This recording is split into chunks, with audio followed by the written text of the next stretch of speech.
This podcast is a member of the Voices of Wrestling Podcasting Network. Visit voicesofwrestling.com to hear the rest of our great podcasts, as well as show reviews, columns, opinions, and updates across the world of wrestling. Hit my music! Break it down! Oh, you didn't know? Stand back! I'm a nice man! Mamacita. Do you smell what The Rock is cooking? Eat me!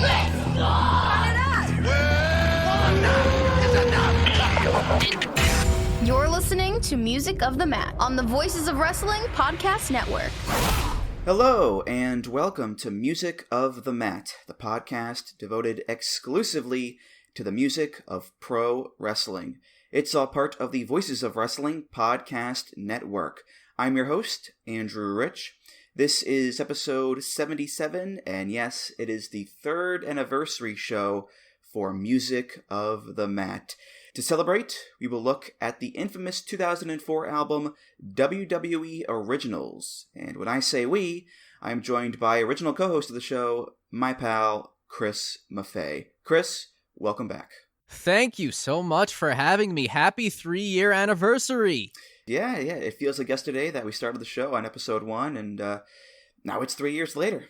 Yeah, So- man. And we all know that the 3-year anniversary is the bad album anniversary. So we're doing it right. We're celebrating in style, that's for sure. Yeah. That's for sure. You know, when I mentioned this album on last year's anniversary show, I was just joking, but But listen. Actions have consequences, okay? You put it out there. That's on you, all right? I'm being punished here. Well, we all are. We all are. Yeah, we have to pay the price in the end for this one, I guess. Yes. I guess. But yeah, this is great to have you back on the show here, Chris, absolutely. For any newer listeners who may not know, Chris and I started the show 3 years ago, and then Chris left to go his own way and do his own things, but every anniversary show, we have you back on here, Chris, and get the band back together and rekindle the magic. So it's always a treat when you're back on the show here. So I'm glad you're back on.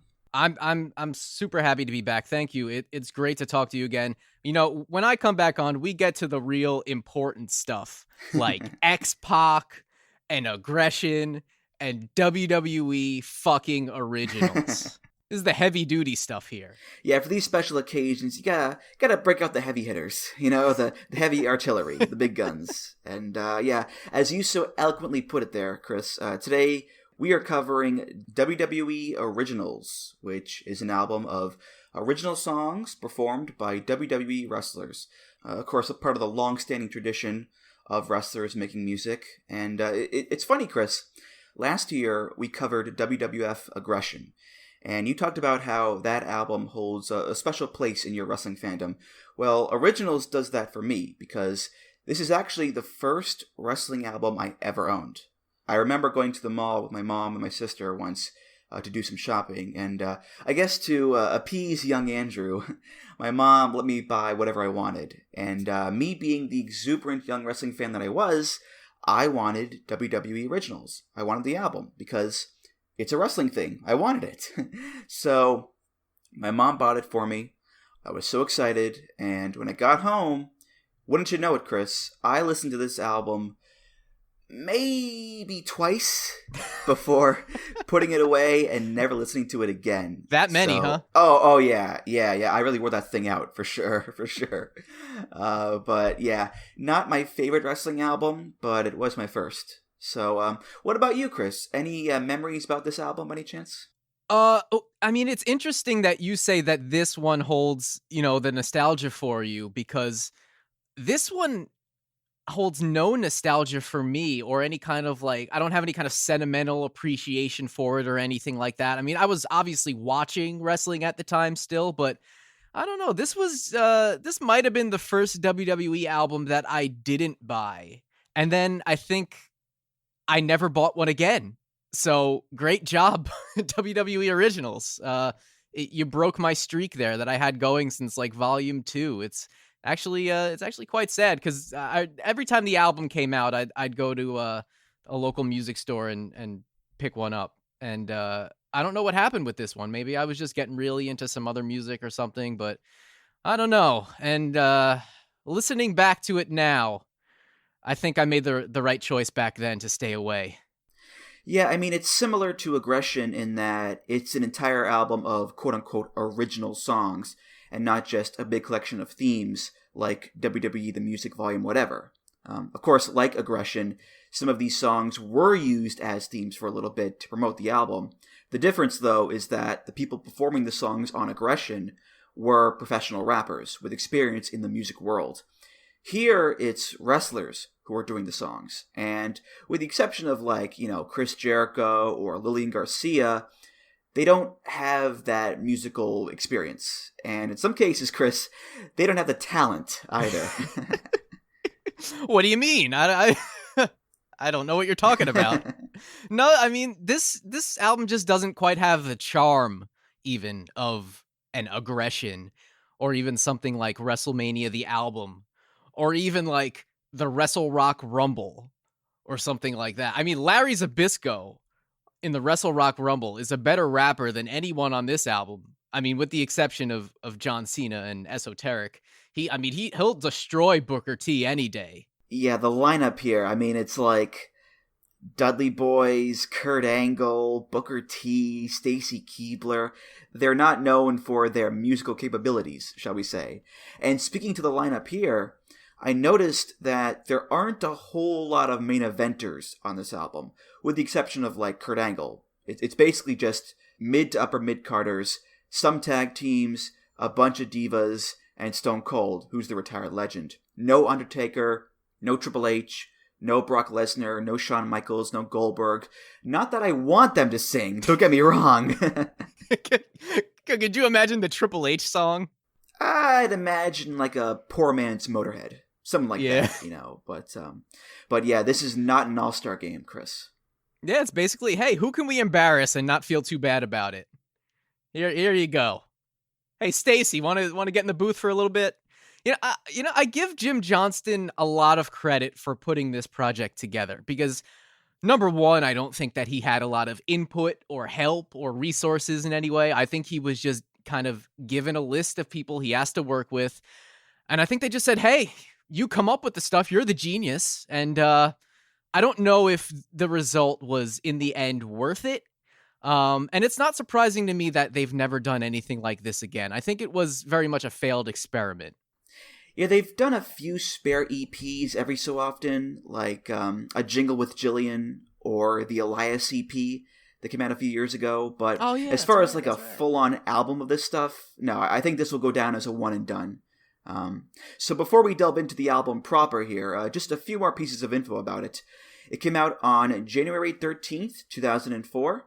It was released on Columbia Records and reached number 12 on the Billboard 200, which isn't bad, but compared to other albums that they put out, not the best either. It was mainly composed and produced by Jim Johnston, of course, but one of the tracks was produced by Mike Post, who is a legendary TV composer. I mean, he did the music for Law & Order, NYPD Blue, The Rockford Files, The A-Team, LA Law, Magnum P.I., Quantum Leap, just a ton of iconic stuff. So maybe this album isn't as prestigious as those projects are, but this is the crowning achievement of his career. What are you talking about? It's probably more prestigious than Van Halen 3, which he also produced. So swings and roundabouts, as they say, Chris. That's true. I was surprised at how well this album did on the chart. I could not believe that. Although it is Wikipedia, so somebody could just be, having a laugh about that. I don't know. Number 12 on the Billboard 200. Are we really believing this as a people? Wrestling albums were pretty huge back in the day. What can I tell you? I don't know. I'm suspicious. Okay. Well, keep it to yourself because we have way too many songs to play and no time for conspiracy theories in this one. So, but this album is just stupidly overflowing with tracks here. 17 in total, starting with track number 1, Stone Cold Steve Austin. He's in the studio with Jim Johnston, getting ready to open up a can of musical whoop-ass. But there's just one problem. Where's the beer? Hey, Steve. Welcome to the studio. Glad to have you here today. Yeah, I'm glad to be here. You got everything ready, right? I get everything just like we spoke on the phone. No, where? Well, just like you told me. Where's the beer? You didn't mention beer. I specifically mentioned beer. How do you expect me to record a record without no beer? Okay. Sorry. My mistake. I'll get some beer. Hey, it could happen to anybody, okay? Sorry. Maybe I shouldn't be so hard on you. It's kind of early in the morning. It's 3 o'clock in the afternoon, Steve. What are you saying? Hey, let's listen to the track. I think you're going to be happy. Good, man. I'm looking forward to it. It's hard and heavy, right? Hard and heavy, but kind of going for the sensitive side of Steve Austin, and just take a listen. See what you think. Sensitive side? Well, just take a listen. All right, I'll take a listen. But I told you hard and heavy. It's really hard and heavy. Okay. Very hard and heavy. Get it.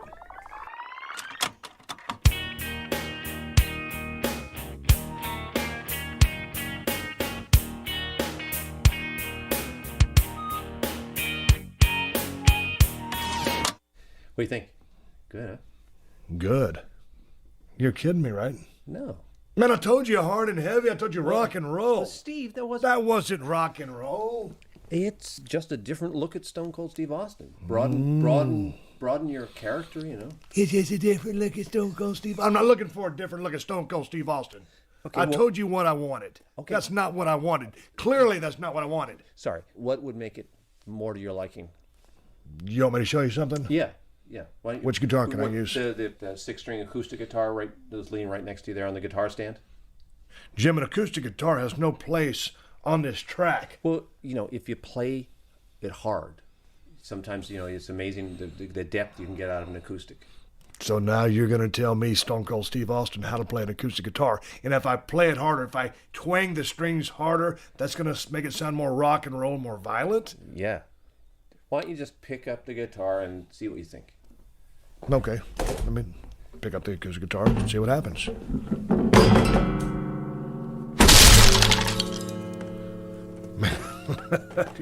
Did you see the way my foot went right through the strings and crashed in the whole guitar? Yeah, I did. Yeah, I saw that. I'm sorry, but it's just so funny. But you know what? Look at this one, Jim. I mean, it's an antique. Now you can go buy a new one. Why are you going to sit and play this old polish when you go buy your brand new one? It's a good point. Charge it to Vince. So the concept of the album skit is one that you're familiar with, Chris, because you're a big hip-hop fan. Basically, it's just a quick comedy sketch that breaks up the songs and helps pad out the album. Personally, not a big fan of it because I just want the music, but for an album like this, which is already kind of tongue-in-cheek, then I guess it's par for the course, Chris. I guess so. I mean, I just can't stand skits on albums. I think they made many a rap album unlistenable in the early to mid 2000s. They're especially egregious on like an old Janet Jackson album where there's like 40 tracks and 32 of them were interludes of her like having phone sex or some shit. just they're not necessary. These, I will say, I love Steve Austin. He was my favorite wrestler growing up. He used to be the coolest person alive to me. And then these happened. And that's all I'm going to say. All these are missing are Ted Fowler 361 and taking a little pause for the cause. These are basically where he got his podcasting chops down. Because this is like, especially early on in the Steve Austin show, he was doing like this quote unquote improv comedy a lot of times. And it's not good. It's not good. I'm sorry. Listen, Jim, we'll get to your song in a minute here, but first let me tell you about KrugerLive.com.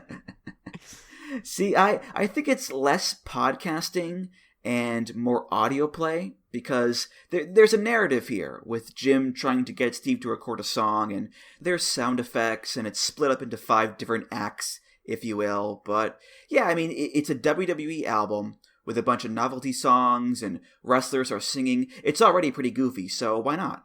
I guess so. At least make them funny, though. I laughed a little bit with these. I did.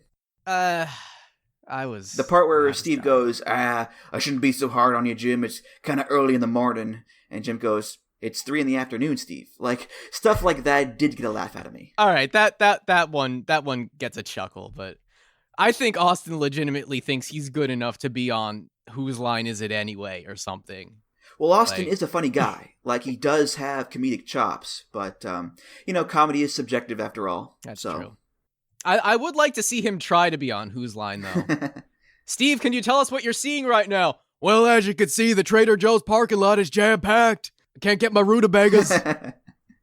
Oh, da da da da da da da da da da. Oh, Track number 2, and this is our first actual song on the album, and it's by Bubba Ray and Devon, the Dudley Boys.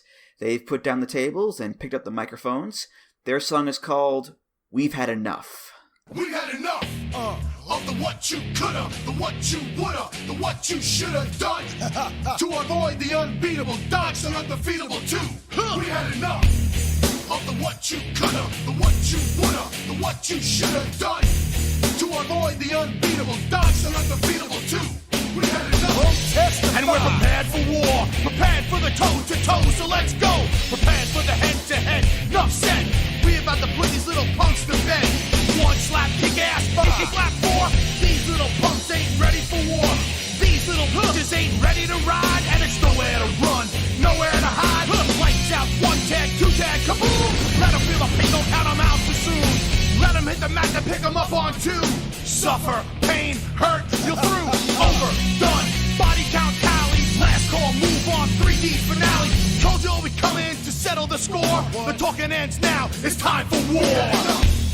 Of the what you coulda, the what you woulda, the what you shoulda done. So, as I said earlier, the problem with having an album full of wrestlers singing is that most of them cannot actually sing.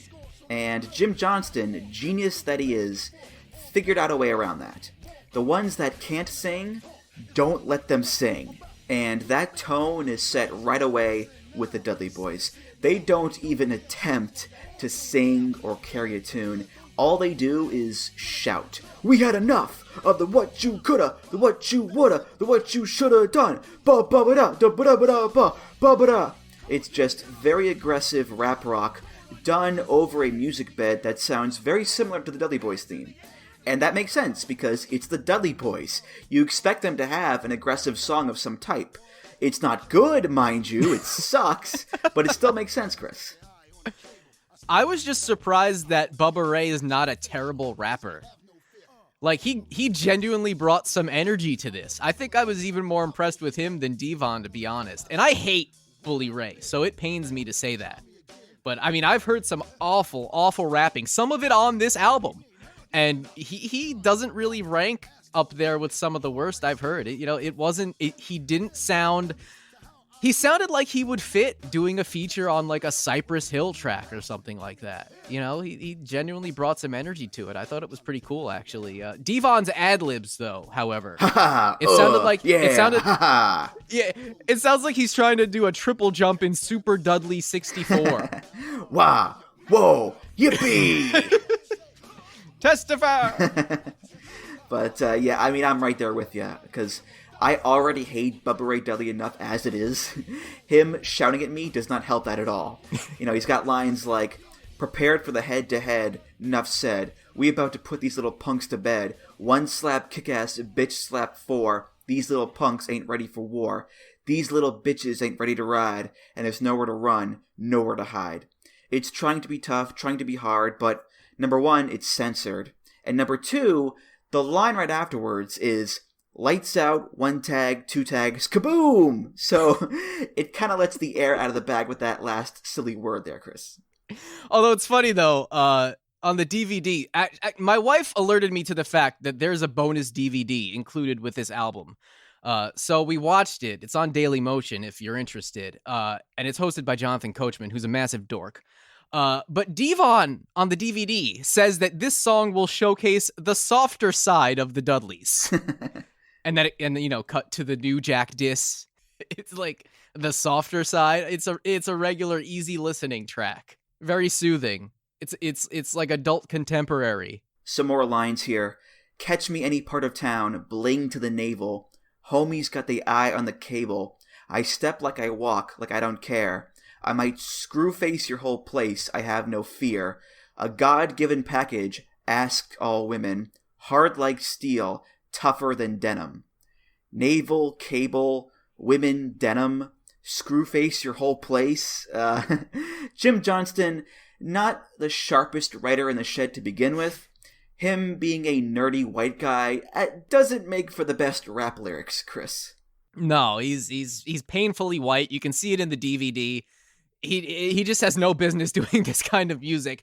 And the first track, and what do we get? We get heavy metal guitars on a rap song. Now, granted, it fits the Dudleys vibe, so I'm not saying it's out of place, but it's like vintage Jim Johnston. Track number 3, and as Benny Benassi would say, push me, and then just touch me, till I can get my stratisfaction. It's Trish Stratus, who is the first of 4 women who sing on this album. Her song is called I Just Want You.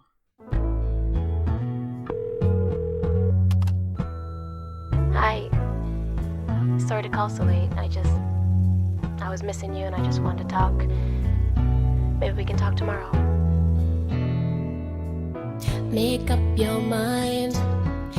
Don't you want me like I wanna feel that touch that haunts me every night. It felt so right.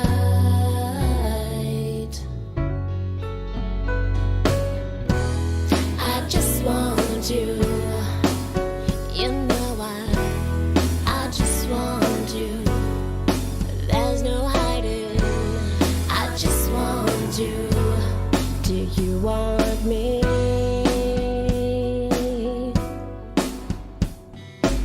So far away, another night alone, another day, another telephone call.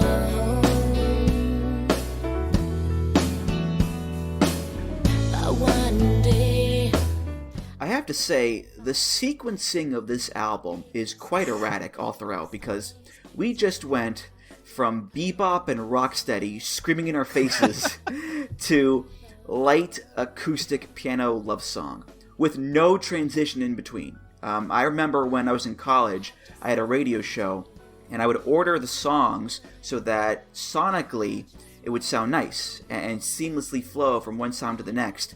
Here it goes from "We've had enough of the what you coulda, what butta" to "I just want you, I just want you." Just like that. It's pretty jarring, Chris. It's very jarring. You go from whatever that was to like a single mom doing karaoke. It's all over the place. Yeah, I mean, for what this is, it's fine. You know, Trish is going for like that female singer-songwriter vibe, like a Norah Jones, Sarah McLachlan, Lisa Loeb, that sort of thing. And she's not that bad, I don't think. Not amazing, but still, I was expecting to cover my ears with this one. I actually found myself, okay with it. What about you, Chris? I said karaoke. I think it's karaoke at best and karaoke at worst, where it's not terrible, although I just don't think it's a well-written song. I love Jim Johnston, and he definitely has a wheelhouse, but this is not it, I would say. I think he's a little bit overextending himself. And it's also the problem with this album where all the women have to sing these songs about their feelings while the men get to be cool and tough and braggadocious. I just don't know if this is really Trish. I don't know if this is what she listens to. I don't know if this is what she would be into. I have a feeling that it's just Jim Johnston. Maybe he wrote a song for his wife or something like that, and he just wanted to kind of get it on the album or something like that. But it doesn't really work too well. Even like the phone call at the beginning it's kind of cheesy and painful and very early 2000s, like Alicia Keys type of R&B type of thing. I was not a fan of this one, and Trish seemed very embarrassed about this on the DVD. I will say that she was not seeming too confident about her offering. Yeah, lyrically, you're right. It's incredibly generic, even more so than the Dudley Boys song, because at least that had a few references in there, like New Jack and 3D. This one, there are no Trish references whatsoever. Make up your mind, don't you want me? Like I want to feel that touch that haunts me every night. It felt so right. So far away, another night alone, another day, another telephone call home. But one day, I'm going to find a way to make you stay in my arms till ever after comes. You are the one. I just want you. It's standard light pop affair, and it says nothing about Trish whatsoever. You could have given this song to any diva on the roster, and it would not make a difference. Tori Wilson, Ivory, Sable, Dawn Marie, whomever, it would not matter at all, Chris. You could have given it to Lillian, and she would have been able to really like belt it out. I feel that she might have been really strong with this track, but I don't know. You could have tried Trish rapping, you know, or you could have just like chopped her vocals up like Stacy Keibler and you know, put her in a weird. Don't beatbox. spoil it now. Come on. That's a long ways away there. Come on now. Moving on now to track number 4. And a fun fact about this song, Chris. It's the only song on the album to have had 5 surgeries on its left knee. This is for Rey Mysterio. And it was also the theme song for No Way Out 2004, a show where Rey Mysterio lost. This one features Aloe Black. It's called Crossing Borders. 1, 2, 3, 4. 619.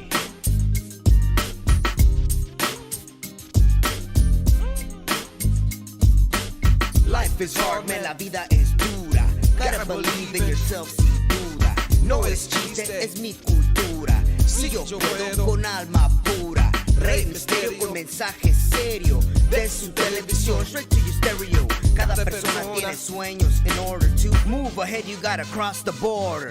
They must have thought I was just a little mocoso. And all them haters said, no eres talentoso. Mírame, yo soy misterioso. Un mexicano con talento ingenioso. Puedo hacer cosas you can't believe. Tú no sabes what I have up my sleeve. De verdad yo sé los diseño para realizar mis sueños. Tengo la cualidad de oro and I can move como fuerza de un toro. De la costa oeste, con poder de mente represento a San Diego y Tijuana de frente. Life is hard, man, la vida es dura. Gotta believe in yourself sin duda. No es chiste, es mi cultura. Si yo puedo con alma pura. Rey Mysterio con mensaje serio. I don't know about you, Chris, but I, for one, am shocked that Rey Mysterio is doing a Latin hip-hop song. I am just floored by this, because I would have expected, you know, Norwegian death metal or Mongolian throat singing, but this is out of left field. Yeah, I don't know if it really fits him, to be honest. No. In all seriousness, if you listened to the Rey Mysterio episode that Rich and I did a little while ago, it was just jam-packed with Latin hip-hop songs. So this is par for the course. We've got the Latin hip-hop beats, we've got the classical guitar in the intro, Ray raps in English and Spanish, and even switches from one to the other in the middle of a line, which I think is both pretty cool and a nod to his Mexican-American heritage. And overall, yeah, it's a pretty fun song here, Chris. I have a lot of fun with this song, I gotta tell you. I really, for some reason, I can't put my finger on it. I enjoy it. I get a kick out of it. It's fun to listen to. It's got a nice beat. Ray's actually got some talent as a rapper. In fact, he's better than some wrestlers who actually do have rap careers. Our truth. And, you know, it's great. You mentioned it was the theme song for No Way Out 2004. It's also the theme song for me driving by Trump rallies and blasting it out of my car. So that's a lot of fun. I love this song, I gotta say. We're gonna make America great again. We're gonna 619. Yeah, lyrically, you know, this checks all the boxes. Talks about him being Mexican-American and being of those two worlds. He's got talent, he's got dreams. People told him he wouldn't make it because he was too small, but he worked hard and he proved them all wrong. And if you have dreams, you can do that too. So, tonally, musically, this is a much different kind of rap song than We've Had Enough, which just punches you in the face over and over and over again. This one is a lot more positive and inspirational, and considering Rey Mysterio is like the ultimate good guy, that lines up nicely there, Chris. Yeah, it reminds me a lot of the Filthy Animals song, Psycho. It reminds me like so much of that, like from the beat and just kind of the vibe of it. And that's a real fun song as well. Right. I do want to bring up the music video for this song, yes. which is the most stereotypical Latin hip-hop music video ever. Because we got lowriders, we got cholos, we got pit bulls, we got sexy women shaking their hips and dancing, which, it's a bit uncomfortable because it's Rey Mysterio, and he is not a sexy Lothario man by any stretch. So seeing these women dance with him is, a little awkward. But regardless of that, they also have clips of him, in the ring and photos of him as a little kid. So again, paying homage to his past and his story and his love for cholo gangsters, I guess. I don't know. But it's a fun video, Chris. It's a lot of fun. He didn't embarrass himself here, unlike a lot of people on this album. It's a lot of fun. One more thing here. Aloe Black is a singer, rapper, and producer, best known for his singles I Need a Dollar and The Man. He sang the vocals on the Avicii song Wake Me Up, and he's got 2 other songs that were used as WWE pay-per-view themes, Ticking Bomb for Payback 2014, and King is Born for Royal Rumble 2018. So there you go. And the crowning achievement in his career is Crossing Borders by Rey Mysterio. Absolutely. Absolutely. Track number 5, and we're going to head back to the studio here, where old Stone Cold is strapping on the guitar and workshopping his song with Jim Johnston. It's called Did You Feel It? Who would ever in a million years thought to put an acoustic guitar in a guitar stand right here in the studio? Well, I won't do that again. Well, obviously not with that guitar. Hey, you can't get all sad about this thing. That's the way things go, Hey, it happens in the studio all the time. Give me that stupid electric guitar, and I'll show you what I'm talking about. Okay, now, I'm not real warm. I hadn't done my finger exercises. They've been wrapped around a 12-ounce can. But anyway, here's basically what I'm looking for. So just kind of listen to this and check it out. Here we go.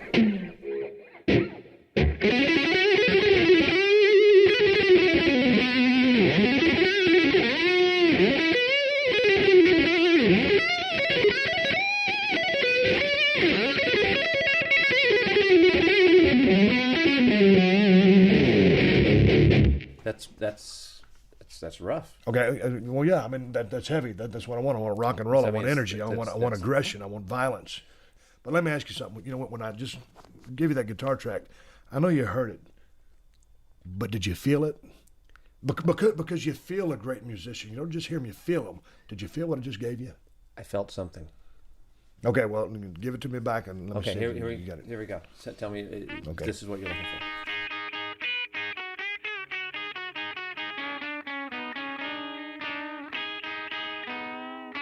You trying to insult my intelligence? No, that ain't even close to what I just played. Would you try it one more time, please? Okay.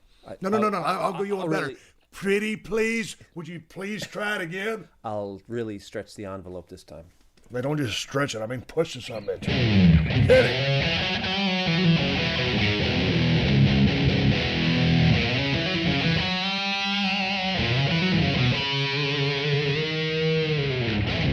Now you're starting to get it. Okay. Big round of applause. Okay. Thanks for the guidance on that. So Stone Cold has already smashed the acoustic guitar, so suck it, Jeff Jarrett. He's got the electric guitar, and he plays a riff for Jim.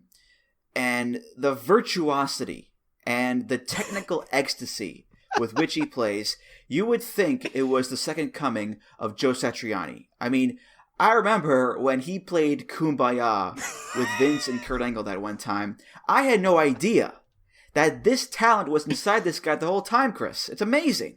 You'd figure with Austin being able to shred like this, if Vince knew about this, I would think that he would have been brought in as Man Mountain Rock instead of the Ringmaster. I mean, the gimmick just, it writes itself. Man, he did like the intro solo from the Man in Black from WrestleMania, the album. Like he ripped this thing up. This was Eruption by Van Halen. It's pretty incredible. Yeah, and then Jim tries it out, and it's all weak and namby-pamby, and Austin's like, "What the hell is that? Alpha Brain, what are you doing?" And Jim does it again, and this time he gets it right, and Austin gives him a nice round of applause there for Jim Johnston. Oh, boy. Track number 6, and it's the once and future king, Booker T, the Booker Man, getting into the studio here. His song is called Can You Dig It? It's the Booker Man, y'all. Can you dig it? Yeah. Yeah, that's it, man. Can you dig it? That's what I'm talking about. Yeah. Can you dig it? Yeah. Can you dig it, sucker? Yeah. Can you dig it? Yeah, it's all real. You can find me center stage, center of attention. Booker T's here like Vin Diesel's triple X'in'. On the count of 3, I want y'all to spit it. 1, 2, 3, can you dig it, sucker? Yeah, doing it like it go. Doing it like a G.O. go, baby. Can you dig it? Can you dig it, sucker? 5 times the champ. More the man. Hey, stuff with me, not a good plan. I gotta show the world a better way for the youth. All eyes on me, cause Booker T's the truth. Wherever you stay, wherever you at, Booker T put it down, man, as simple as that. Yeah, Booker ain't hating, ain't dissing a thing. No more drama in my life, feel the vibe I bring. Can you dig it? Yeah, that's it right there. First off, the amount of times Booker T goes, yeah, that's right, yeah, is simply staggering. Completely dwarfs Devon in that regard. And second, 3 out of the 4 actual songs we've gotten so far have been rap songs. Luckily, there has been some variety with the kind of rap they've been, but so far it's been pretty skewed towards that genre, Chris. A lot of rap songs and a lot of yeahs on this album so far. I would actually like to count the amount of yeahs in this song and then compare it to the amount of yeahs in Come With Me by Puff Daddy from the Godzilla soundtrack. Do you remember that song? I do, yes. Because it would be very close. Yeah, this song, it skews more towards the funky side of things. Falls in line, of course, with Booker T's entrance theme, Rap Sheet. But it's definitely got some fun energy to it, more so than the other 2 rap songs do, which also fits because it's Booker T. He's a fun wrestler. Yeah. Lyrically speaking, that's its own ball of wax. But what do you think overall about Can You Dig It, Chris? No, you're right. He's a fun wrestler. He's the type to come and speak at your school, in fact. I love that. I get such a kick out of that.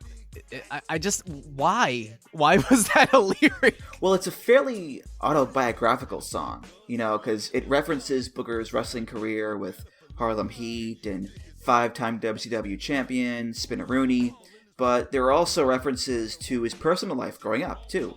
Man, this ain't about guns and drugs and ill thugs. This is about making it better for Lil Cuz. Before he was a wrestler, Booker T was in jail for armed robbery, and when he got out, he wanted to make a better life for himself and his son, so he started wrestling. And as well, that positivity and that inspirational message is all over the song. Gotta show the world a better way for the youth. All eyes on me, Booker T's the truth. Don't be fooled because he bruised. Booker T the type to come speak at your school. Booker made a change in his life just like Mace. Now Booker get respect when he come into place. So it's in that same vein as Rey Mysterio's song, where it's inspirational and it's hopeful, except it's even more so. Let me ask you, did you ever have a wrestler come and speak at your school? Drew Bledsoe once spoke at my school, but no wrestlers, okay. No. Okay. I gotta tell you, Mick Foley once came to speak at my school, because I live on Long Island, so he probably goes to all the schools, but I wasn't a part of the group that got to see him, and I was mad. I was sitting in English class, fuming that Mick Foley is in my middle school auditorium, and I couldn't be in there. I was so mad. I will never forget that. He actually mentions it in one of his books. He actually specifically mentions going to speak at a school in Bellport. So if you read, I think it's the second book, whatever that was called, Foley is Good. Yeah. I think he mentions it in there. And I remember reading that book and then being extra mad that he mentioned this one particular school appearance in his book, and I didn't get to see it. I was crushed. Booker T, however, did not come to speak at my school. I would have enjoyed that, though. Be funny if, the next paragraph in the book was and the reason why I didn't go to that class is because of that damn Chris Maffei kid. That little bastard. That son of a bitch. He cheered for Austin over me that one time. Never forgot it. But other lyrics here that I want to bring up, again, not Jim Johnston's A material here. You can find me center stage, center of attention. Booker T's here, like Vin Diesel triple X'in'. He's what now? Booker T's here, like Vin Diesel triple X'in'. I know, but what does that mean when you really think about it? Is he doing porn? I don't think so. I think it's just a reference to the movie. What is the punchline here? I don't fucking know. Booker, what are you doing? You're speaking at schools, you're doing porn. Get it together, man. Booker's so humble in this concrete jungle. Right or wrong, I rumble, till the wrong tumble. From giants to midgets, can you dig it? Booker's so humble, and then he proceeds to brag about himself for an entire song. Nicely done. You know, we're talking about lyrics here. I did actually manage to find some unused lyrics from Booker T's recording session. Do you want to hear them? Yes, please. My name is Booker T, and there ain't none bigger. Watch out, Hulk Hogan. We coming no. for you. No, whoa. Let me stop right there. I did not read that all the way through. Okay, whew. Almost got canceled there. Whew, that was a close one. Oh, jeez, man. You're like Randy Orton on a Twitch stream. Jeez. Hey, while you're at it, could you do another performance of the mashup with the Rob Van Dam theme? I was about to mention that. Oh, boy. I will never forget your riveting performance of that from our very first episode. Yeah, Booker T used this song as his theme for a little bit, which meant that when he teamed up with Rob Van Dam for a little while, we got the mashup theme of Can You Dig It and One of a Kind. I will not be singing that song here or playing that Never song again. here. Never ever again. We will bury that monstrosity forever. Okay, I'll play a little bit of it right here.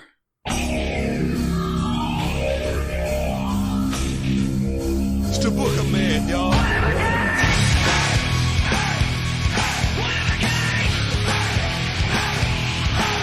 Can you dig it? Yeah, that's it, man. Can you dig it? That's what I'm talking about. Yeah. Can you dig it? Yeah.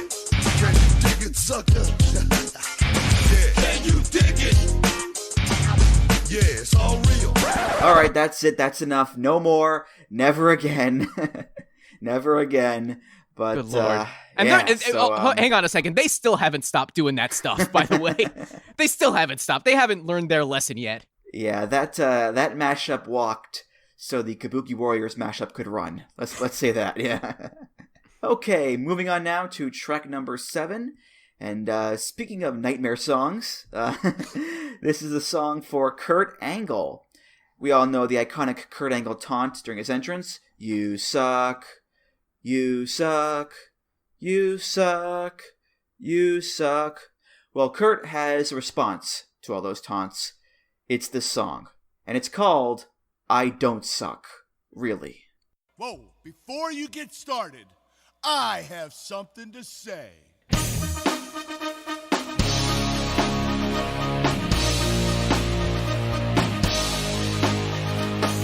I don't suck. I don't suck. I don't suck. I don't suck. I don't suck. I don't suck. I don't suck. I don't suck. I know one look is depressing to see. 'Cause you know you can't be better than me. Start at the bottom and long for the top. I'll always be here to make your dreams stop. I've got it all from head to toe. Looks, brains, class, you'll never know. Second place is the best you'll ever do. Be happy with that before I do worse to you. I don't suck. I don't suck. I don't. Kurt Angle won a gold medal with a broken freaking neck. Well, when he recorded this song, I wish he had a broken freaking voice box. Folks! Come on now. Okay. So, I think objectively, this is the worst song on the album. Yes. Kurt can't sing, he can barely rap, his timing and inflection are both really awkward, and the lyrics are some of the most simplistically stupid you'll ever find. But, if you think about this song from a kayfabe sense, it actually kind of works, because Kurt is such a goofball, and such a doofus, and such a white bastard that he should not have a cool-sounding rap song. He thinks it's cool, which is why he puts so much emphasis into it. I don't suck. I don't suck. But it's actually terrible. So, as horrible as this song is, and it's bad, I think it ends up working from like a character standpoint, Chris. You're absolutely right. It's so bad, and yet so appropriate for Kurt. And I'm just gonna go out on a limb and assume that he probably wrote it himself. And if he didn't, then I don't think Jim would want his name attached to this one, but it's just, he can't even read words on tempo. Just read words. And like musically, this isn't anything great either. The Kurt Angle theme doesn't really lend itself well to electric guitar. I mean, okay, let me rephrase that. The Kurt Angle theme in this incarnation doesn't lend itself well to electric guitar. When it's Zach Gowen's theme and you rework it and you use the chords in a different way, it does. But in this incarnation, it just sounds real cheesy. Somehow not as bad, though, as the version of Angle's theme on the Anthology. You know that one? Where it has the electric guitar and like the really weird drums. I don't remember that one. No. It's pretty bad, too. It might have even been like a demo for this. It sounds kind of like what they were going for. I'm just going to be real with you right now. One of my biggest fears in life is losing my hearing. I honestly don't think that I would want to live without being able to hear, because I love music so much. Unless the alternative was only being able to hear this song, in which case I would trade my hearing away in an instant. I can't stress that enough. This is so painful. There are way too many lines to choose from here, so I'll just pick a couple. What could you do that would ever scare me? All of you out there, I'm a dog, you're a flea. That's bad enough, but this one I love. Anything you can do, I can do better. Even when I rap more better. It's now like that. No, I'm not sorry. fucking done. I'm not fucking done here, okay? It's like this body when wrapped in leather. Perfection, and it gets no better. He rhymes better with better twice in 4 lines. And that's not even the biggest thing wrong with that line. It's like this body when wrapped in leather. That is not an image I want in my head, okay? I don't want to picture Kurt Angle as the Gimp in Pulp Fiction. All right, I don't want that in my head. I'm just really hoping he means when he has a belt around his waist, because otherwise there are some implications that, I don't want those images in my mind. I really don't. Although I do want to take it back to anything you can do, I can do better. Even when I rap more better. That line legitimately sounds like a line from the Super Hot Fire rap battle videos on YouTube. I don't know if you're familiar with them, but that's where that GIF comes from of like people going crazy around the dude with like the hoodie and the glasses. Oh, yes. That's where that comes from. That legitimately is a Super Hot Fire line. That it sounds so much. That's immediately what it reminded me of. It's funny. You had some unused lyrics for the last song. Well, I actually stumbled upon some unused lyrics for this song. So I'm going to read those now for you. I've got gold medals around my neck. Hey, Charmel, let's have bestiality sex.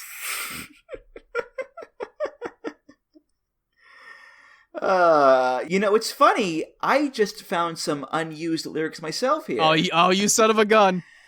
I'm the king of church, the master of the steeple.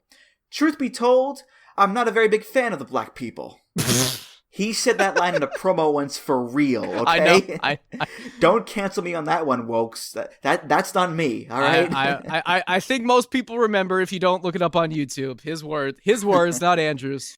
Truth be told, I'm not a very big fan of the black people. Oh, God. This is just a doozy of a song. I rap like I wrestle, envy of others. The only white rapper in tune with the brothers. All eyes on me. And if I was you, best believe I'd keep my eyes on me. 200 plus pounds of a body splendid. Braggadocious.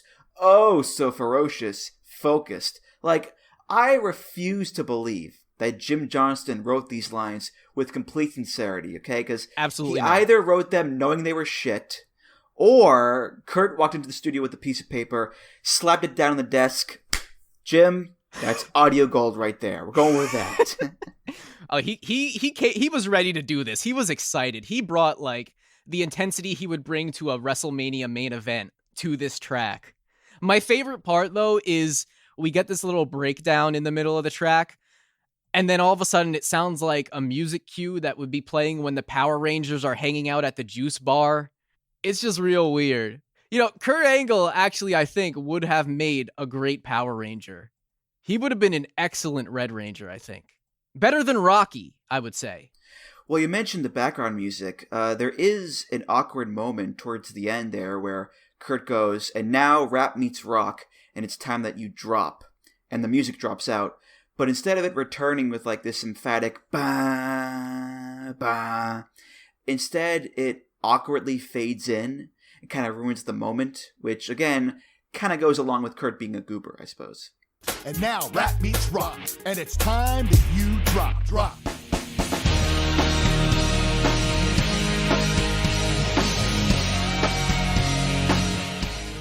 I guess so. Although I will say he seemed very happy with how the track came out on the DVD, so he's probably just thrilled that he even got the chance to do this. Up next is track number 8, and it's another women's wrestler. This is Amy Dumas, aka Lita. And Lita, she's had her own music career outside of wrestling with her old band, the Luchagors. But this is where it all started. Her song is called When I Get You Alone.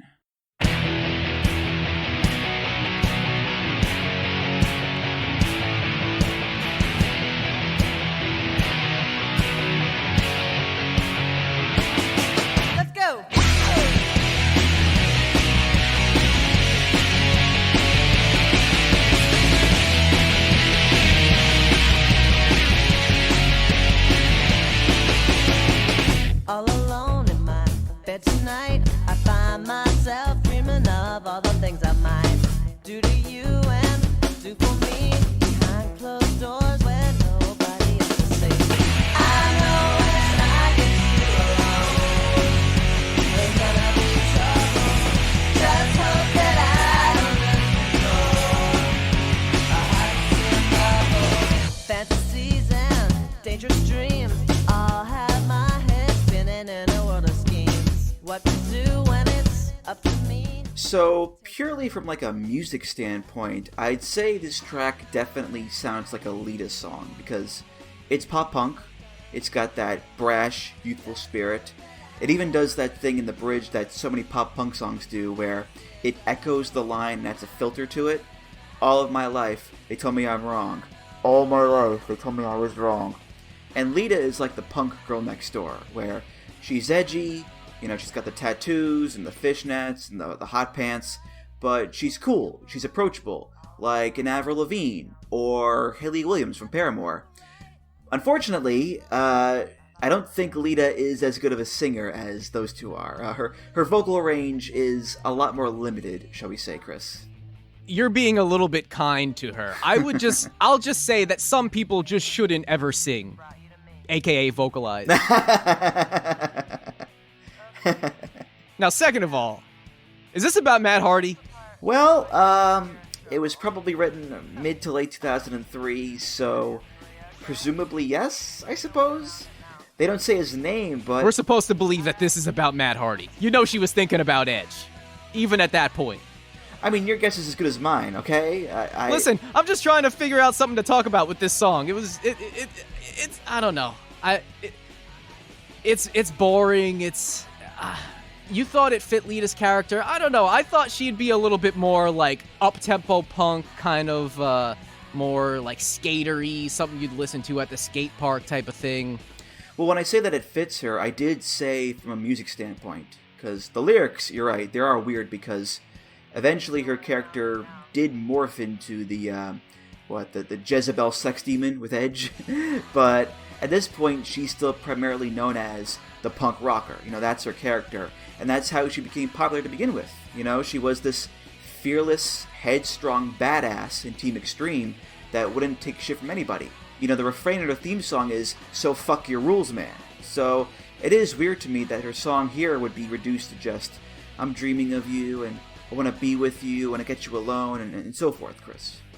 Yeah, it's the trend of the album where it's all kind of about like emotions and feelings for the women. And I would have much rather heard a song from the Jezebel sex demon. I would have rather heard something that's a little bit crazier and more chaotic. I thought that would have been pretty cool. And she did go on to have a musical career, so you would think that it would be a natural, but I don't know. This it looked like she had a good time in the studio with Jim, so, good for them.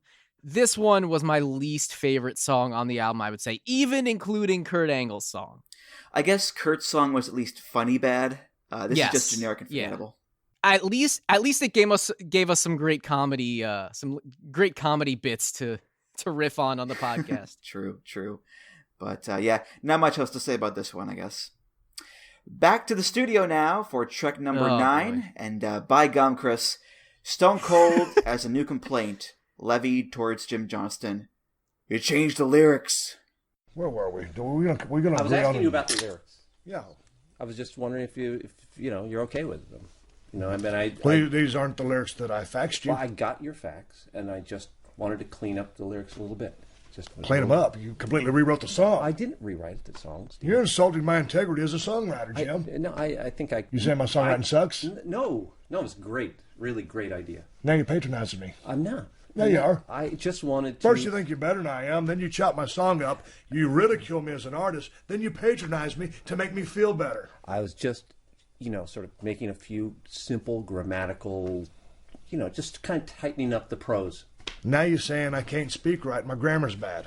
No, I tried to maintain the integrity of how Stone Cold Steve Austin speaks, which is certainly beloved. Beloved? That's patronizing again. You're trying to make what you're trying to do is saying that I sound stupid. I don't think I changed the lyrics that much, but if you like your version, then let's just do that. You keep pushing my buttons. What's the big hurry here? Have you ever really created anything, Jim? It takes time. And now you're trying to push me into doing these vocals? Do I feel like singing just right now? Boom? No. It might take just, a couple of seconds to get ready. I have a real problem with trying to be creative with someone who won't cooperate with me. When would you like to start singing? I'm going to drink his damn beer, and then I'm going to start singing. Okay. I'm going to sing my damn heart out, as a matter of fact. Okay. You're not just going to hear it, but you're going to feel it. What do you mean, feel? So, not to date the album too much here, but Jim says that Austin sent over his lyrics by fax. Chris, when was the last time you used a fax machine? The last time I used a fax probably would have been in college when I had to do an internship and they made me randomly fax over some paper. That's legitimately the only time I ever could have remembered doing sending a fax. And that would have been like 2011, 2012-ish. But yeah, fax machines are all but obsolete at this point. I think I've used it maybe once in my life at work, but never anywhere else because I can just, scan a document and email it to people. But again, 2004, fax machines very much still prevalent around this time. But the gist of this segment here, Austin is upset that Jim changed his lyrics. We don't know what the lyrics are, but he's upset because they were changed. He thinks Jim is mocking him and patronizing him, and you know what? Stone Cold, he doesn't want to sing in these conditions. So maybe next time we'll get to hear Stone Cold sing, Chris. Yeah, maybe. I don't know. Very, very clever.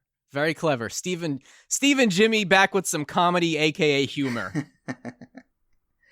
Track number 10, and this is not a wrestler, but rather a ring announcer. It's Lillian Garcia, who also has a music career outside of wrestling.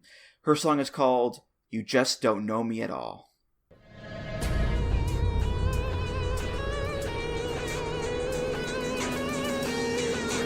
You don't know. You just don't know me at all.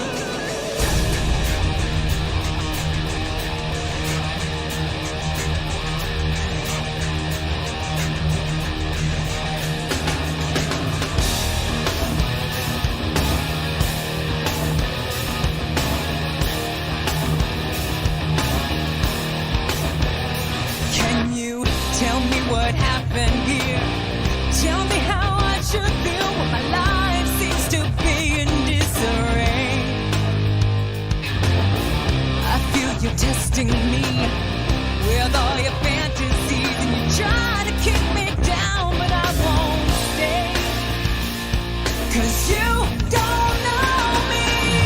I've been through all this hell before. I've seen it all and more. Think I'm gonna fade away. You don't know me. You think you have the upper hand. Well, that's not my plan.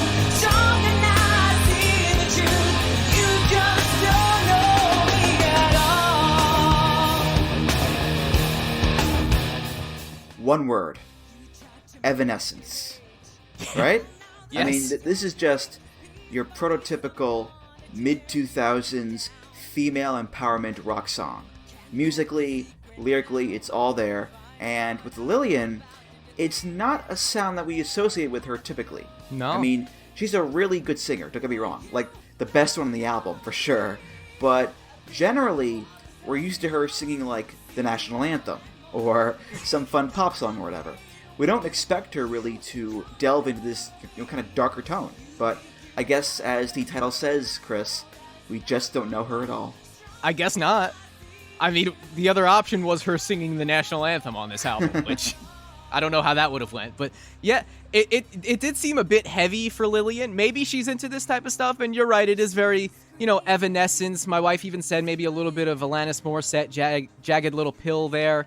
I guess she's into it, though, because she does have a co-writing credit on this, so I'm not going to say that it's just Jim Johnston forcing his Marshall amps down her throat. I'm guessing that she was probably really into this, and she's got a great voice. She's really a good singer. She's genuinely talented. I don't know. I'll probably never listen to this again, but I mean, it's fine. I'm just wondering, is this about Viscera, maybe? Or is it about Charlie Haas, who knocked her off the apron that one time? Remember that? Yeah, I do. I've been through all this hell before. I've seen it all and more. If you think I'm gonna fade away, you don't know me. You tried to manipulate, well now this is your fate. 'Cause piece by piece, I'm gonna tear you down. Your soul is screaming, who's crying now? Your heart is bleeding, who's sorry now? You've got Trish and Lita, who are singing about wanting to be with a guy and have some fun or whatever. No, Lillian, she is a woman scorned, okay? She's got scars, and she is out for blood. I mean, it's like, this is a very serious affair here, Chris. Yeah, it's almost like I would have expected more of this vibe from Lita instead of Lillian. But you know what? Lillian did a good job. She's got a great voice. Not the best when it comes to pronouncing names sometimes, but yeah, as far as singing goes, she's got the goods. Or remembering nicknames. Long Island IC Jack Swagger. Yeah. Track number 11, and this is another tag team, Eddie and Chavo, Los Guerreros, who by the time the album came out, had already split up. So this song was outdated from the get-go. It features Aloe Black and Liz Pena. It's called We Lie, We Cheat, We Steal. Ole, Eddie. Órale, chavito. Looking good, Holmes. Ah, you too, Not as vato. good as me, baby. You wish, ese. Hey, check it out, huh? Watch it there, man. Look at the mamacita walking down the street, Hey, baby. You wanna ride in hard road rider? We got the Latin heat for the ladies. We lie, we steal, we cheat, we fight. You get beat. We got the Latin heat for the ladies. We lie, we steal, we cheat, we fight. You get beat. What's up, lady? It's Chavo Eddie. We came to have fun. And we're ready. To get down with the mamacita. Yeah, all the foxy senoritas. Come here, girl. Just take my hand. Even if you have a man. He can't do the things we can. Eddie and Chavo rule this land. We don't ever get caught for nothing. Nada. You know why? Because we lie. Check it out, huh? We win every game we play. Hey! Because we cheat on. So the music is obviously sampling the Los Guerreros theme. Dun, dun, dun, dun, dun, dun, dun, dun, dun, dun. The same upbeat Latin flavor with the keyboards and the horns and all the bells and whistles. Literally bells and whistles. Not enough whistles, I think.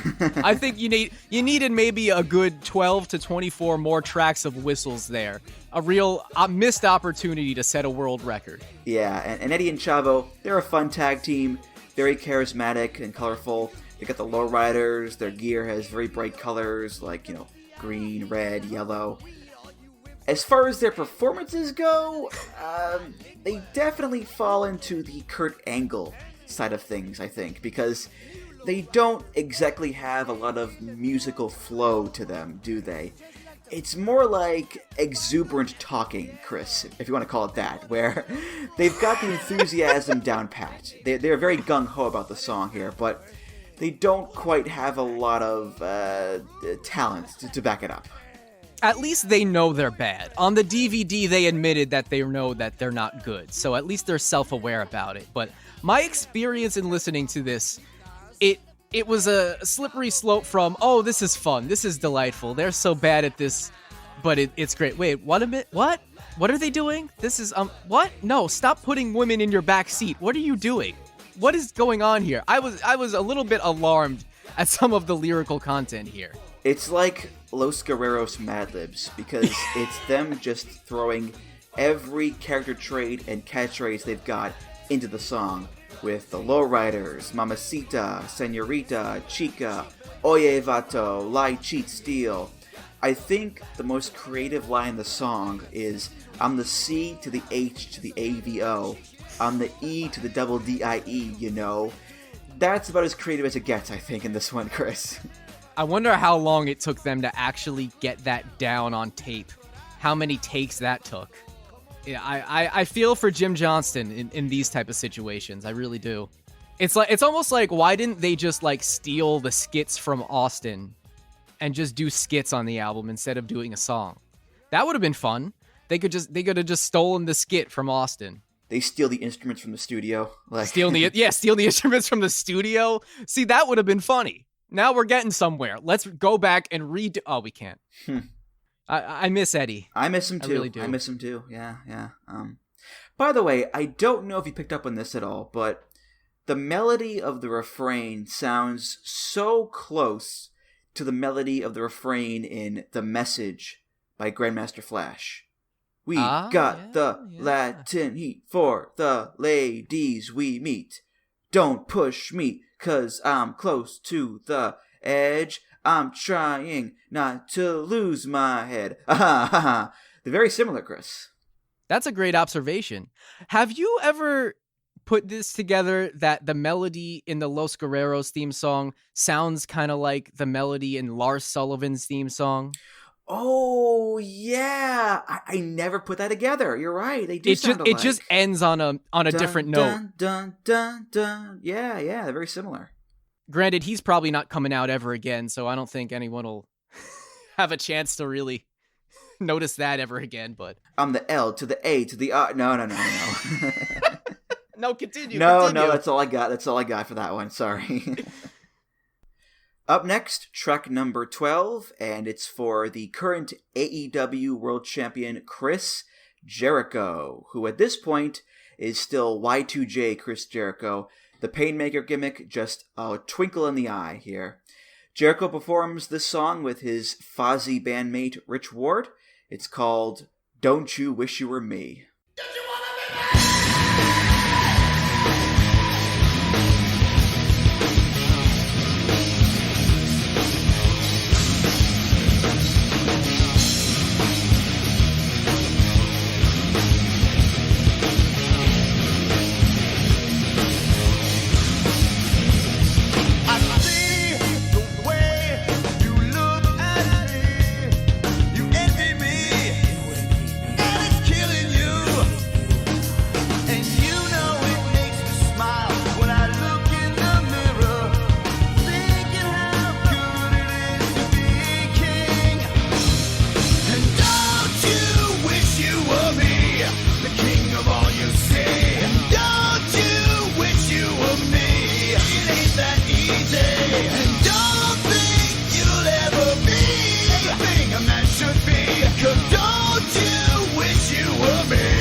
I was just taking a sip of water and I will spit it out all over my speakers. So I talked about this song last year on the Chris Jericho episode. So Chris, I will let you take the reins on this one here. Give us your thoughts on Mr. Jericho's tune. You know, some people just shouldn't sing ever. I mean, listen. The thing I hate the most about AEW is not the Dark Order. It isn't Brandy Rhodes' Riverdale Community Theater bullcrap. It's not the Butcher, the Baker, and the Candlestick Maker. It's having to hear Jericho's fucking song and have it stuck in my head for at least the next 48 hours. Because it's not a bad song. It just gets in there and it doesn't go away. And I'm sick of that song.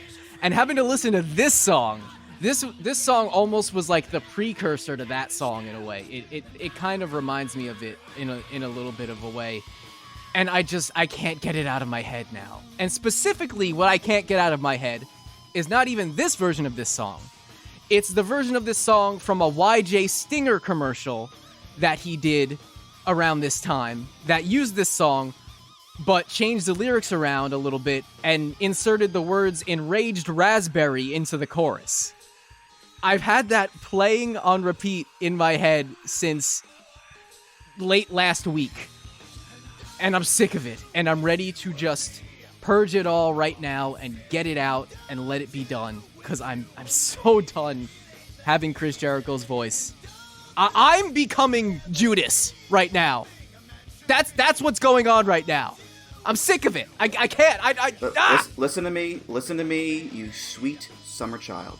Judas is not just one of the greatest songs in wrestling, but in the entire world, okay? There will be no Judas slander on this podcast. I will defend that song to my goddamn grave, and I love it unabashedly, unironically, and wholeheartedly, okay? This song, though, fucking sucks. I hate everything about this song, from the intro with Jericho screaming down a hallway, to the vocals, to his try-hard lyrics, to the little whispering thing going on in the background. Judas, I love ya. This one, no thanks, Chris. No. And people at home, if you want to suffer like me, look up the Chris Jericho YJ Stinger commercial on YouTube. I promise you, it's something. So look it up. You know, on the DVD, actually, Jericho does a little bit of improv comedy of his own with Jim Johnston. And he's actually much better at it than Steve Austin, because he actually has taken some improv classes. And the highlight of this for me was him insisting on having a maraca solo in the song, because the word, he says the word rock is in maraca. So just real high quality improv comedy. And Chris Jericho just Fozzy, they had a few good albums there when they were doing covers, and they were being produced by Andy Sneap, who's one of the best modern metal producers. But everything after that, I can't do it. He's a good frontman, but he's not a good vocalist. Did you notice the possible foreshadowing to Judas in this song? I did not pick up on that. The line, "Inside my mind, there is a freak. Judas in my mind." Okay, all right. It's right there, Chris, all right? I'm not fucking crazy, okay? It's right there, all right? Track number 13, and God damn it, Chris. Stone Cold, he's almost ready to sing. He just needs Jim Johnston to do one last thing. Drink your beer. You're impeding the progress of this recording because you won't drink a beer. No, I mean, my God, I love the way you sit there and you act like you're not being pushy, but you're being very suggestive. But you're being suggestive in a very pushy way. Why don't we look? Let's just. You got a resume. I might want to see your credentials before I sing. Maybe, what have you done? What have you? Why? I wrote your theme. Yeah. See how I'm getting ready to sing? Yeah. Yeah, you wrote that, didn't you? Yeah. And I love that you put the glass in. I always kick ass. Yeah, genius. Thank you very much. I know, and then after I say genius, I finally get to meet you and hang out with you a little bit, and I'm thinking, what a fucking moron. And then when I think about it, anybody could have went, da-da-da-da-da-da-da-da. Anybody could have done that. Yeah, but... Well, I'm going to tell you one time, and this is going to be the last time, to get a beer. Okay, I'll get a beer. There you go. It's funny. If you'd have got a beer 5 minutes ago, we wouldn't still be doing this 5 minutes later. I got a beer. King. Here we go. Just because you got a beer in your hand. Well, you said get a beer, and I got a beer, so I figured that maybe That'd be enough. You know, you're probably the dumbest smartass I've ever seen in my life. Just trying How to get can I be creative when I'm starting to feel so violent? I'm telling you right now to drink a beer. No. We just, I mean, not no, but... Don't eyeball me. I'm not eyeballing. Look at me. Don't eyeball me. Look at me. Don't you understand that you can look at me and not eyeball me? No, I don't. Yeah, there's a difference. Okay, sorry. You're disrespecting me verbally. I see it in your eyes. I'm not. I'm ready to do this vocal when you drink that beer. No. What? What? What? So I don't... What? I don't want a beer now. Don't want a beer now. Don't want a beer now. Don't want a beer now. Drink a beer. Look, drink a beer. Take your beer and stuff it right up Drink. your... Well, you're relaxed now, aren't you? This is probably my favorite of the Austin skits because I think it's the funniest. Him asking Jim Johnston for his credentials. You got a resume? What have you done? And Jim's like, well, I made your theme song. Shh, dun-na, dun-na, dun-na. Yeah, it's a great song.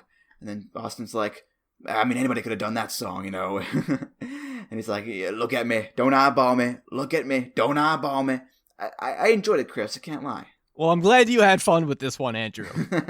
I'm very glad. At this point, I was just like, okay, we get it. I get it. Let's get on with the next song. Like, I don't know. I had to listen to this album through a couple of times, and I don't recommend that for anyone playing along at home. Well, eventually, Jim Johnston, he finally stands up for himself after being berated by Stone Cold the whole way through. He puts his foot down. Don't want a beer now. Don't want a beer now. Don't want a beer now. I don't want a beer now. Take that beer and stuff it right up your bang.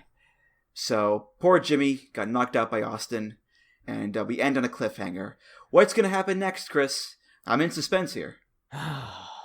What a cliffhanger. Up next, track 14, and this one is going to be sung by Head Shrinker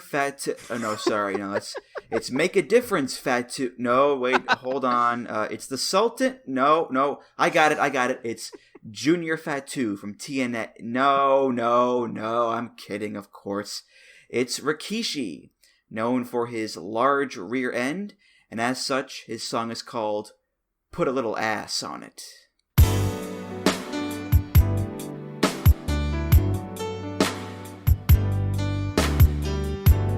This world is crazy, holding on tight, trying hard just to keep control. Don't let go, but don't worry, baby. I'll show you tonight a way to soothe your soul. Come on, baby, let's go. I know you're aching, baby, but I'm gonna hold you tight until you stop all this shaking. Put a little ass on it. Oh, listen, baby. Put a little ass on it. Like a baby, like a baby. Put a little ass on it. Smooth. Put a little ass on it. Oh, baby, like a baby. Everybody's running. Put a little ass on it. Put a little ass on it.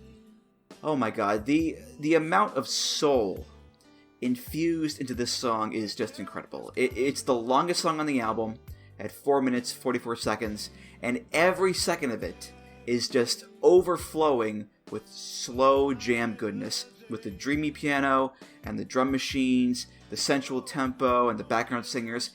It's like a sequel song to Mark Henry's Sexual Chocolate, because Rikishi is also a big fat guy who's trying to be all sexy and smooth.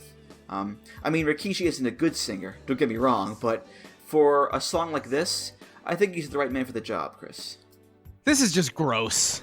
Put a little ass on it like a baby. To quote Frank Costanza, what the hell does that mean? I mean, seriously. I was hoping he would shed some light on this on the DVD. But this is all he said about the meaning of the song. And I quote, the meaning of the song is like, when you're going through hard times in life or you're having hard times in your relationship, all you have to do is put a little ass on it. And he rates the song an 8 on a scale of 1 to 10. Well, at least he's honest, you know? But, I mean, he's right as far as the theme of the song goes.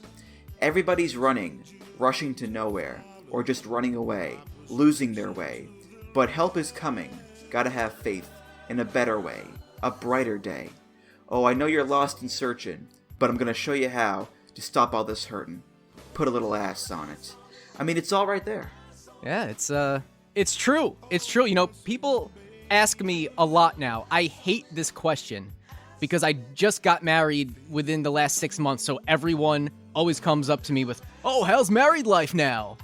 And I'm like, you know, it's real easy. The key to married life is just, you know, times are getting a little rough, you're going through some problems, you just gotta put a little ass on it.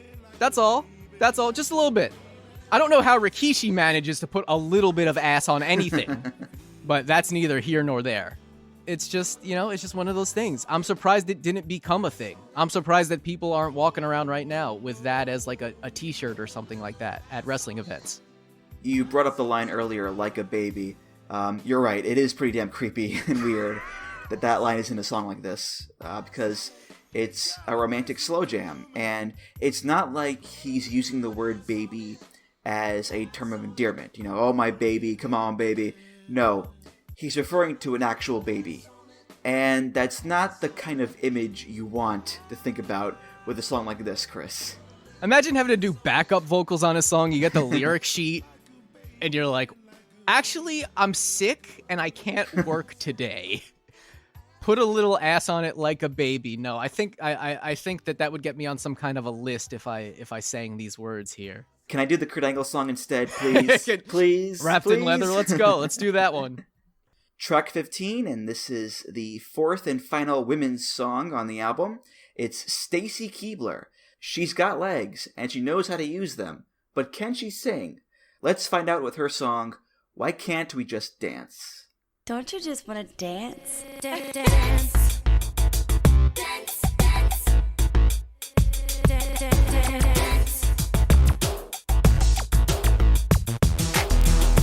Talking forever, closer together, wanting to be with you more and more. Isn't it time to go to the floor? Dance. Why can't we just dance? Why can't we just, you know, dance? Why can't we just dance? Why can't we just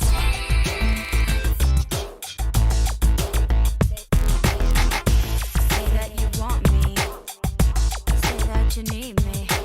Isn't it time to walk the walk? A lot more action and no more talk. Late in the night, feeling the sweat. Feel like my body's about to glow. Come on, baby, let's go. Just dance. Why can't we just dance? Why can't we just, you know, why can't we just Okay, Stacy, so just get into the booth right there and put your headphones on.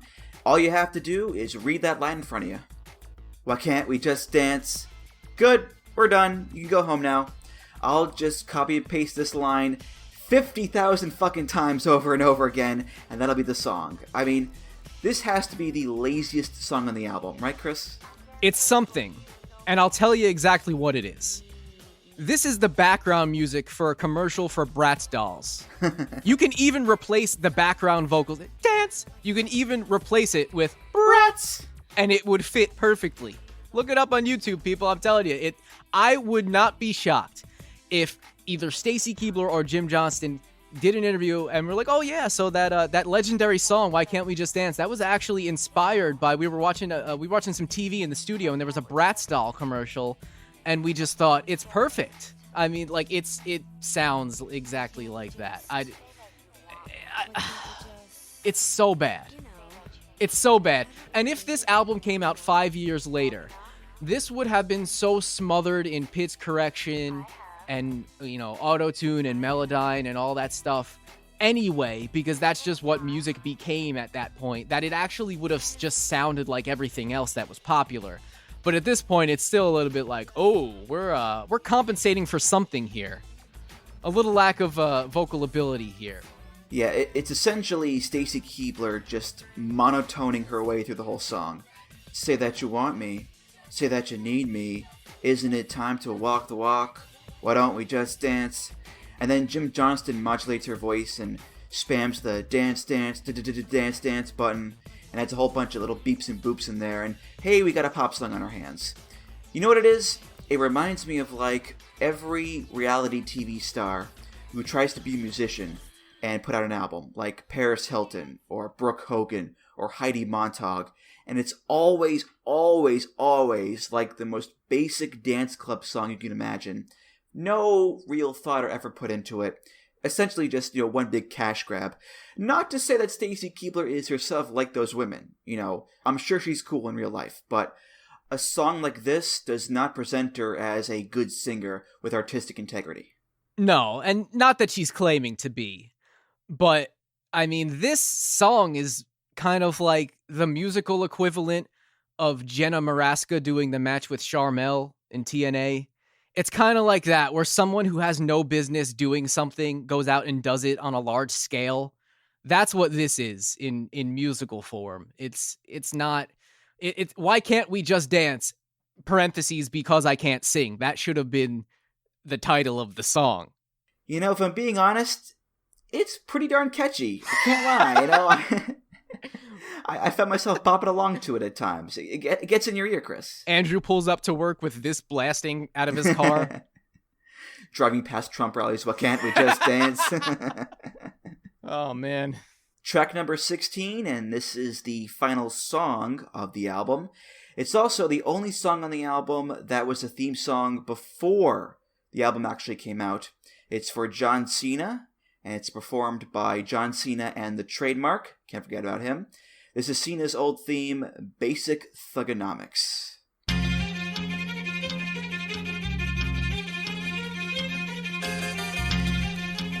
So, you think you're untouchable?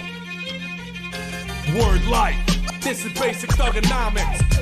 This is basic thugonomics. Word life.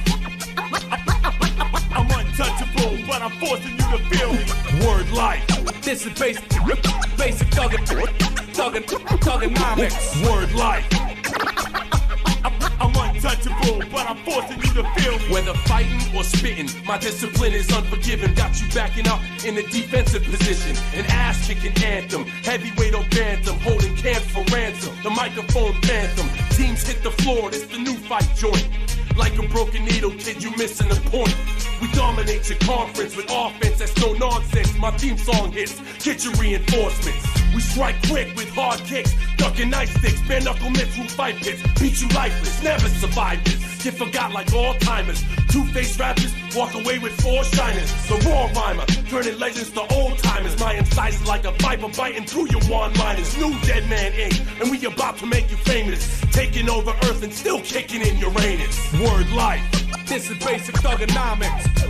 This is basic. We talked about this song already back on the first hip-hop themes episode a few years ago with Rich, so that's right. We won't talk about it in too great detail again, but I think in regards to the album, on the one hand, this is the best song on the album, bar none. Yes, by far. And one of the few songs that I wouldn't be embarrassed to listen to, but on the other hand, it wasn't written for the album. Cena started using it in March 2003, which is almost a full year before the album came out. So it is in line with the rest of the album because it's a WWE wrestler performing the song, but it's sort of separate as well. So it's kind of tricky in that regard, Chris. I guess maybe it's just there to give people a reason to buy it. I mean, although this is not the song you need to be hiding at the end of the album, I will say, holy shit, this sounded like the greatest song of all time after all the suffering that came before it. Yeah, the line, New Dead Man Inc., and we about to make you famous, taking over Earth and still kicking in Uranus, that comes off like, I don't know, prime Tupac in comparison to some of the other dreck on this album. Yeah, man. I'm gonna say, I don't know what we really talked about the last time we discussed this, but I know that I've always loved this song, I'm going to go on record and say I think it's one of the best wrestling themes ever. It's a really good theme performed by a wrestler that perfectly represents the gimmick and still holds up to this day when you listen to it. I think it's really one of the best wrestling themes ever. I'm going to go on record with that. All right. High praise. High praise. I wouldn't go that high with it myself, but I too have a soft spot for this song because it was part of my earliest wrestling years, and it was only around from like 03 to 05. And from then on, it was just, nonstop. Do-do-do-do, do-do-do-do. It does make you miss it after a while because it's been so long, which is why I loved at last year's Mania when Cena came out to it for that Elias segment. I thought it was pretty that was awesome. cool as hell. But yeah, we covered this one already in detail last time. Sounds great. Cena's great on it. Fits his character like a glove. And hopefully one day he'll use it again. Hopefully. But, I mean, it was definitely a sound for sore ears here. Definitely. All right, we've reached the end. The final track, track 17.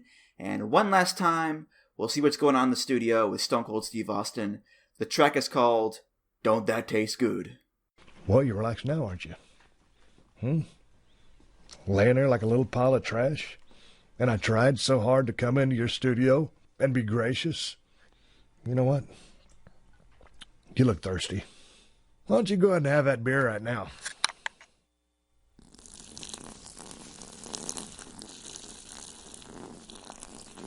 Boy, doesn't that taste good? Is that good? It would have been so much easier if you got to drink it with your mouth, but you wouldn't listen to no Stone Cold, would you? And now that you've had your beer, man, I feel like singing. Let me see here. Just press this record button. I should be good to go. So Austin is standing over a fallen and knocked out Jim Johnston, blaming everything on him, of course. He pours a beer on him, and he finally feels like singing. So he presses the record button, and the rewind sound effect plays, and the album just ends like that. So that was a little comedic denouement of our 5-act play, Chris. I'm so glad we had time for one more of these. Let me tell you. Is that the same rewind sound effect from Being the Elite whenever they do their little rewind gimmick? Well, they haven't done it in a while. But I think everybody has that one. It's like the same one that gets used everywhere. That's funny. I don't know. That's all I have to say about this. Here were my wife's thoughts on this. It sounds like he's peeing. What if he was peeing? That puts the line, "Don't that taste good," into a whole new context, doesn't it? Oh, all right. We did it. Was WWE Originals. It is done. It is over. It is finito. And that was, a very interesting album. Not good, but interesting. And, looking back on it as a whole, I wouldn't put it on the same pedestal as Aggression in terms of historical significance. But it is, I think, a cool snapshot of the era and a throwback to a time when WWE, did stuff like this. Because nowadays, their music department is just such shit and so lackluster and has such little to no identity that we won't get projects like this anymore. So, as weird and as bad as this album got, it does give you that nostalgic rush and take you back to better days, Chris.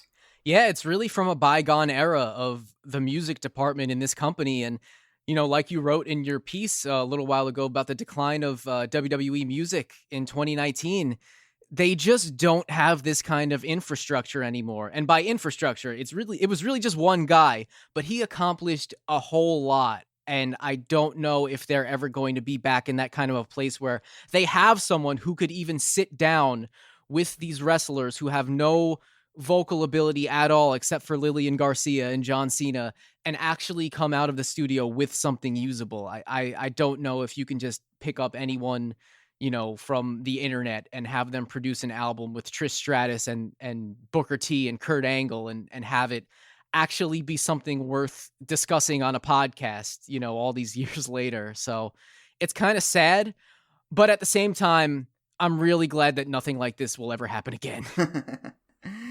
Well, that's going to do it for this episode of Music of the Mat. Thank you so much for listening, and thank you from the bottom of my heart for the past 3 years. I mean, I am so grateful to all the fans of the show out there.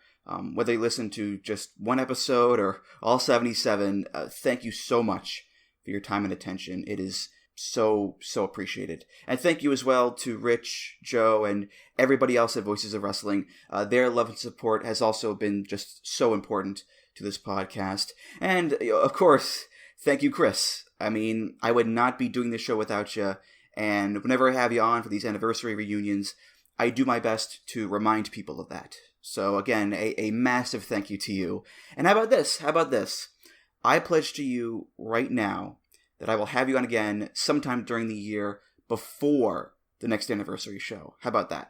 I would love that. That would be awesome. Thank you, first of all, for keeping this show going. It is a treat to see it pop up every other week in my podcast app. I listen to a lot of podcasts, but I always get excited whenever this one pops up because I'm not on it, so I can actually listen to it and enjoy it. So it's just been really fun to listen to it for the past few years and hear the different directions that you've taken it, and you've had some really great people on. I especially love when you have Suit Williams on. I think he's a fucking riot. Much love to everyone at Voices of Wrestling. It's really cool to be able to watch a New Japan or Dragon Gate broadcast and know that not only did this whole team help with the broadcast, they're being actually mentioned on the broadcast. Including it's just me. really cool. I finally got my Kevin Kelly shout out. I was so happy. I'm so proud of everyone involved. It's really cool. Much love to everyone at VOW. I'm just really happy to come on, and whenever you want to have me on, I will be there. Definitely. And as far as the topic goes, you did bring up R-Truth's name earlier, didn't you? The monkey paw closes. No, please, no. Let's talk about CM Punk. See something you good. You fell right into my trap once again. No, you son of a gun. Oh man. But any plugs you want to give, Chris? Oh yeah, actually, I do have something to plug this time. I recently started a new music project called Wrestling Undercover, where I produce covers of wrestling themes in all sorts of different styles and genres. I have about 5 or 6 done right now. My latest one that I did was a synthwave cover of the Wrestle Kingdom theme song. It's real fun. It's a nice creative outlet that I work on in between different music projects that I do. And I'm able to still do something involving wrestling, which is pretty cool. So it's a lot of fun. If you want to check that out, it's at youtube.com/wrestlingundercover. It's also on SoundCloud. If you go to my SoundCloud, soundcloud.com/CMStrike, there's a playlist for it. I'm also available for any audio production, podcast production, editing, voiceovers, music production, all your podcasting needs. That's what I do for a living. So if anyone's in need of that, you can contact me, visit multitrackminds.com and hit me up there and let me know. The Seinfeld version of the Big Boss Man theme was especially great. I love that one so much. I thought it was real funny when that big freak Kramer's fake daddy died and went straight to hell. If I could do that over again, I would start it off with him doing that as like the intro stand-up and then have it go into the theme. I thought of that after I put it up. You're a big nasty bastard and your mama said so. I thought you'd get a kick out of that. It's great. I'll remind people, of course, that Music of the Mat is part of the Voices of Wrestling podcast network. Check out all the great podcasts on there at voicesofwrestling.com. Follow the show on Twitter at Music of the Mat.